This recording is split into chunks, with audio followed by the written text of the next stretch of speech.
अगर ईमानदार लगे और उनको लगे कि पुनः मुझ पर विश्वास किया जा सकता है तो मैं ज़रूर चाहूँगा, क्योंकि इस बात का भी भ्रम फैलाया जाता है कि मैं जमुई से नहीं चुनाव लड़कर किसी दूसरे क्षेत्र चला जाऊंगा, संभवतः हाजीपुर, क्योंकि पिताजी अब वहाँ से चुनाव नहीं लड़ रहे हैं तो वहाँ पर मैं चला जाऊंगा।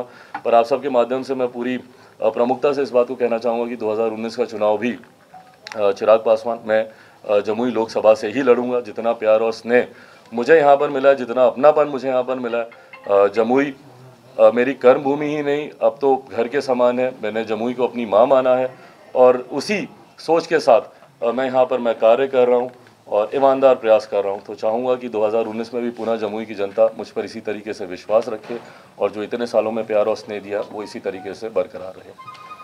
अब इसके अलावा आप लोग हाजीपुर सीट किसके लिए जा रहा है, किसको? देखिए, ये अभी डिस्कस होना है पार्लियामेंट्री बोर्ड में, क्योंकि अभी तक सीटों का चयन नहीं हो पाया है।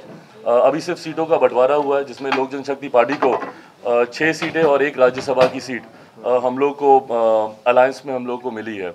अब इसके बाद हम लोग बैठेंगे, मुझे लगता है जल्दी अब बैठेंगे। मकर संक्रांति का शायद सब इंतजार कर रहे थे कि उसके बाद एक नया साल शुरू होता है, शुभ मुहूर्त है।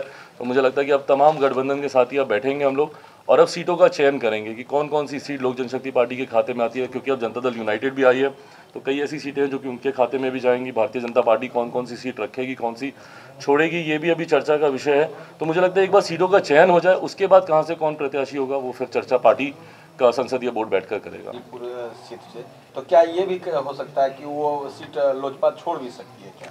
देखिए, जैसे मैंने कहा कि जब तक गठबंधन के भीतर सीटों का चयन नहीं होता है और उस पर चर्चा नहीं होती है तब तक इस पर मैं कोई टिप्पणी कर नहीं पाऊंगा। बट हाँ, हाजीपुर कहीं ना कहीं पिताजी के नाम से और पिताजी का नाम हाजीपुर के नाम से जुड़ा रहा है। एक बार नहीं, 2-2 बार वो रिकॉर्ड मतों से वहाँ पर जीते हैं। 2-2 बार Guinness book of world record में पिताजी का नाम है। तो पूरा श्रेय इसके लिए हाजीपुर की जनता को जाता है। तो मैं ज़रूर चाहूँगा कि हाजीपुर हम लोग की एक मजबूत और निरंतर हम लोग की एक पारंपरिक सीट रही है, तो वो हम लोग के ही पास रहे, ये मैं ज़रूर चाहूँगा।